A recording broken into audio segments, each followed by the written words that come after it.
Hey guys, this is lesson 2 of positive and negative radicals. Just another chance for us to go over this. So we talked last time about how if it's an even index, 2, 4, 6, 8, then that means if I'm taking a negative number that I'm going to end up with an imaginary answer. And if it's an odd 3, 5, 7 index, then that means that I will end up with an odd answer. So let's look at number 1.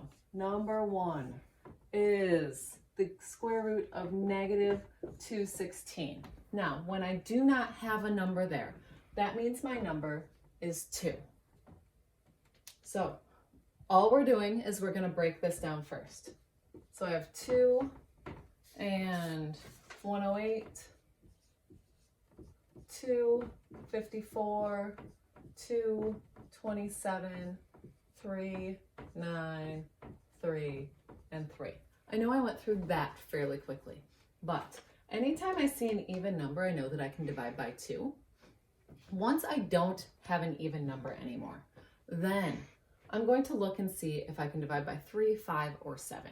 Those are the most common prime numbers that we're going to encounter. So when you see an even number divide by 2, if it's not even, look at 3, 5, or 7. 5 can only go into something that ends in 0 or 5. Once I've done that, I look at my index. My index is 2, which means that I'm going to circle groups of 2. So I have 1, 2 groups of 2.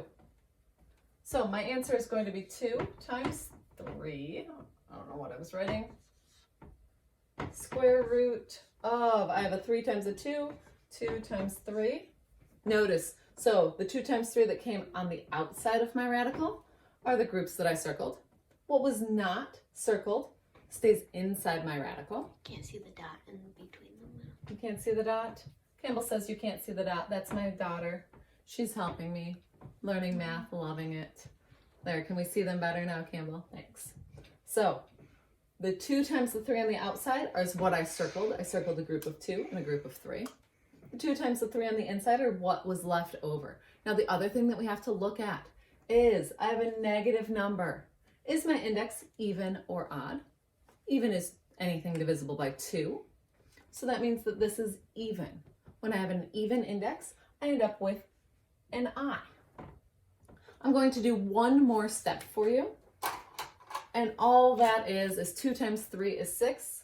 So it's really 6i square root of 6. And that's all that we have to do. So let's look at number 2. Number 2, I have the cube root of a negative 375 n to the 6th. So first thing I'm going to do is break this down. It ends in 5, which means I can divide by 5. So I end up with, actually Campbell did the factorization for me, and she started with a 3. So we're going to divide by 3. So if I divide 375 by 3, I get 125. And then I divide 125 by 5, I get 25. And divide 25 by 5, I get 5. And then I have 6 n's. 1, 2, 3, 4, 5, 6. So we're almost done. Last things I have to do. I have to look and see what's my index. My index here is a 3. That means I'm going to circle groups of 3. I have 3 5s and 2 groups of 3 n's. And then I have a negative number and an odd index. 3 is odd, which means that my answer is going to be negative. So I have negative. I circled a group of 5. I circled 2 groups of n. And then anything that's not circled stays inside the radical, which is just a 3.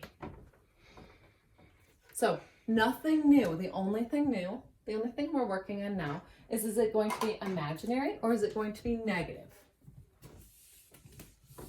Let's look at number 3. Number 3 is the square root of negative 48.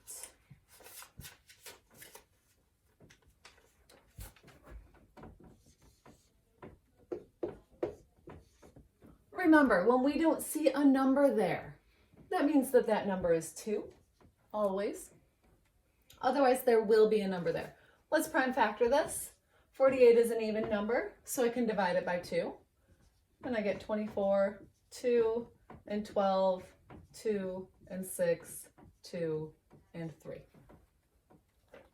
So let's circle what we need to do. I have to circle groups of 2. So my groups of 2, there we go. So I'm going to end up with 2 times 2, and inside my radical, a 3, because the 3 is what I did not circle. Then the last thing I have to do, this is a negative, and that is even. So does that mean it's going to be imaginary or negative? It means it's going to be imaginary. Campbell is making fun of me right now. So last thing I'm going to do is I have 2 times 2. I'm going to have 4i square root of 3.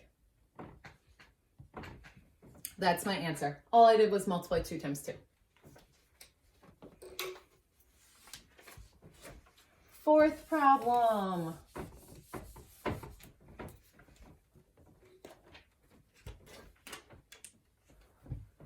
Is the 4th root of negative 405 mn to the 6th. So let's break this down. I have that this can be divided by 3 and it becomes 135, and then 3 again and it becomes 45, and then 3 again and it becomes 15, and another 3 and 5. I have 1 m and I have 6 n's. 1, 2, 3, 4, 5, 6. So we've just broken this down. Prime factor that. You know how to do that. I have 4. That means I need 4 to break it out of jail, groups of 4. So I'm going to circle my 4 3s. I don't have any more 5s, I just have 1. 1 m, but I do have 4 n's. So 4 is an even number. Does that mean I'm going to end up with imaginary or negative? It means imaginary because whenever I have an even number, it's going to be imaginary. So I'm going to write 3 because I circled a group of 3, n because I circled a group of n, I for imaginary. Now I can start my radical. Whatever I didn't circle gets to stay inside the radical. I didn't circle a 5, an m, or 2 n's, so it's going to be n squared. My imaginary, my I, is going to stay in front of my radical, not behind it, because otherwise we might think that we're trying to take the square root of an imaginary number. All right, let's look at number 5.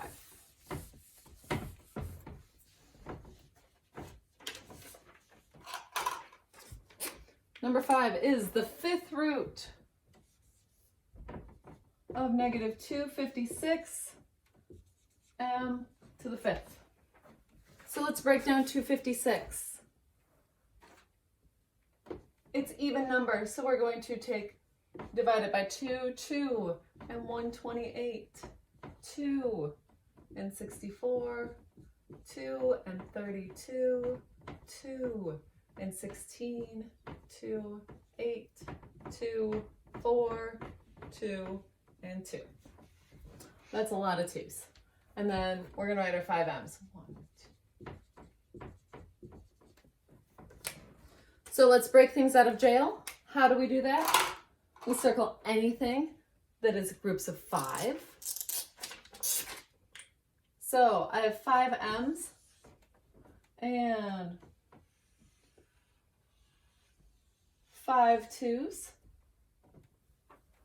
So I'm going to have 2m. You circled 6 twos. I circled 6 twos. Thanks for yelling at me, Campbell. There we go. 5 twos. And now, is 5 an even or an odd number? Campbell, is 5 even or odd? Odd. It's odd. So does that mean this is going to be positive, imaginary or negative? My answer. Negative. My answer is going to be negative. So I've dealt with my negative. I've circled my groups of 5. All that I have left is to put things back inside a radical, anything that didn't get circled. So 2 times 2 times 2 is 8. Or I could write it as 2 times 2 times 2. Either one. And I don't have any m's left. So this is my answer. We only have one left to do.